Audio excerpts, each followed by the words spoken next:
Good morning. Praise the lord. Blessing for nation મિનિસ્ટ્રીથી હું આપનો ભાઈ સેમ ક્રિશ્ચિયન. ઈશ્વર પિતાએ આજે આપણને આપેલા આજના આ એક નવા સુંદર દિવસે આપને પ્રભુ ઈસુ ખ્રિસ્તના નામમાં પ્રેમી સલામ પાઠવું છું. આજે આપણે ઈશ્વરના આ અદ્ભુત અને ખાતરીદાયક વચનમાંથી મનન કરીશું. નીતિવચનનું પુસ્તક તેનો 22મો અધ્યાય તેની 6ઠ્ઠી કલમ. ત્યાં લખ્યું છે, બાળકે જે માર્ગમાં ચાલવું જોઈએ તેમાં ચાલવાનું તેને શિક્ષણ આપ, એટલે તે વૃદ્ધ થશે ત્યારે તેમાંથી તે ખસશે નહીં.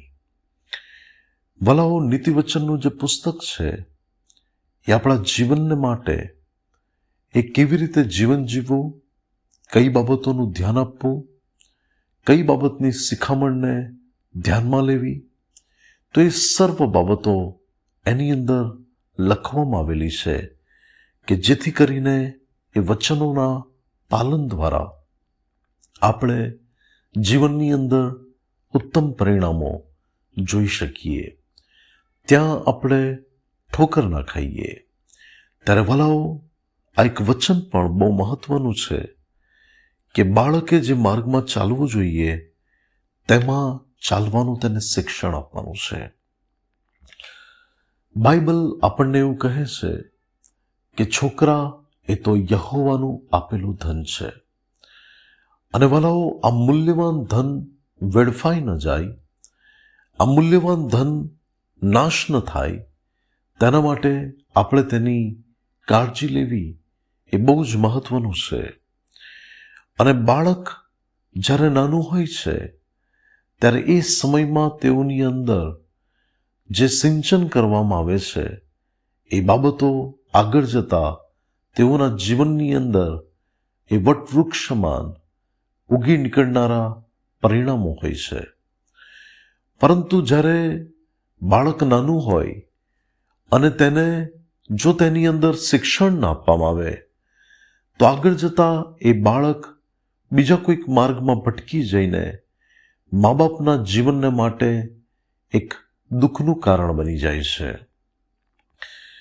પ્રભુએ ઇબ્રાહીમને એવું કહ્યું કે જે બાબતના સંબંધમાં લખવામાં આવ્યું છે, પ્રભુએ કહ્યું કે હું જાણું છું કે તે તેના બાળકોને મારા માર્ગનું શિક્ષણ આપશે. એટલે કે પ્રભુ જાણતા હતા કે ઈસાક એ મારો ભય રાખશે, યાકૂબ એ મારો ભય રાખશે, તેઓ મારી પાછળ ચાલશે. અને વલાઓ, એ પ્રમાણે બન્યું પણ ખરું કે જે મહેનત ઇબ્રાહીમે કરી તો એ બાબતોના પરિણામો ઈસાકમાં દેખાયા.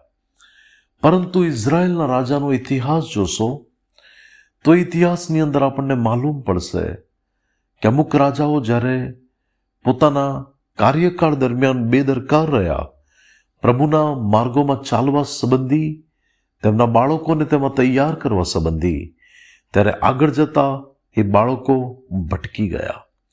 આજે ઘણા બધા મા બાપ પોતાના બાળકોને એક સારું એજ્યુકેશન આપે છે, એમને સારામાં સારા ટ્યુશન કરાવે છે, એમની કારકિર્દીને માટે પુષ્કળ મહેનત કરે છે. પરંતુ હું આજે મા બાપને પૂછું કે શું એ મા બાપ પોતાના બાળકોના આત્મિક જીવનની કાળજી લઈ રહ્યા છે?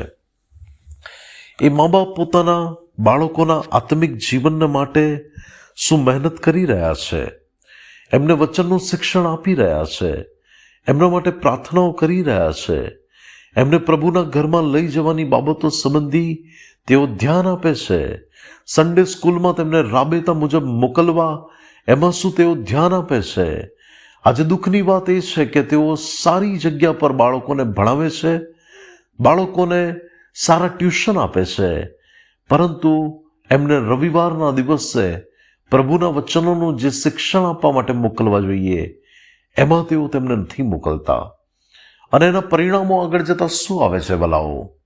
કે જ્યાં શત્રુ શૈતાન ફાવી જાય છે અને એ જીવનો સાથે તે આખરે રમત રમે છે. જો વચનનું શિક્ષણ તેઓને નહીં આપ્યું હોય તો તેઓ બહુ ઝડપથી તેમના માર્ગોમાંથી ખસી જશે. જો ઈશ્વરના ભયમાં તેઓને તૈયાર કરવામાં નહીં આવ્યા હોય તો આગળ જતા મા બાપને તેના દુઃખદ પરિણામોનો સામનો કરવો પડશે. ત્યારે વાલાઓ, એ બહુ મહત્વનું છે કે બાળકોને પ્રભુના વચન અનુસાર એમની અંદર સંસ્કારોનું સિંચન કરવામાં આવે. તેઓ પ્રભુના ભયની અંદર પોતાના જીવનને તૈયાર કરી શકે. એના માટે મારે તમારે મહેનત કરવાની છે. અને ત્યારે તો વાલાઓ, એ બાળક જ્યારે ઉંમરવાળું થશે, વૃદ્ધ થશે, ત્યારે તે પ્રભુના માર્ગમાંથી નહીં ખસે. અને મા બાપના માટે પણ એક આશીર્વાદનું કારણ હશે. પ્રભુ આજના પવિત્ર વચન દ્વારા આપણને આશીર્વાદિત કરે. આવો આપણે પ્રાર્થના કરીએ. સ્વર્ગીય પ્રેમી પિતા પરમેશ્વર, તમે આપેલા આજના દિવસને માટે તમારો આભાર.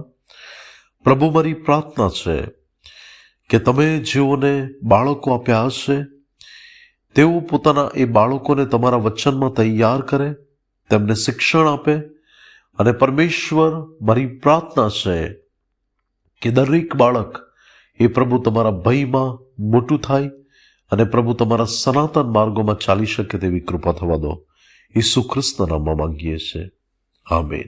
મે God bless you. Have a blessed day. શાલોમ.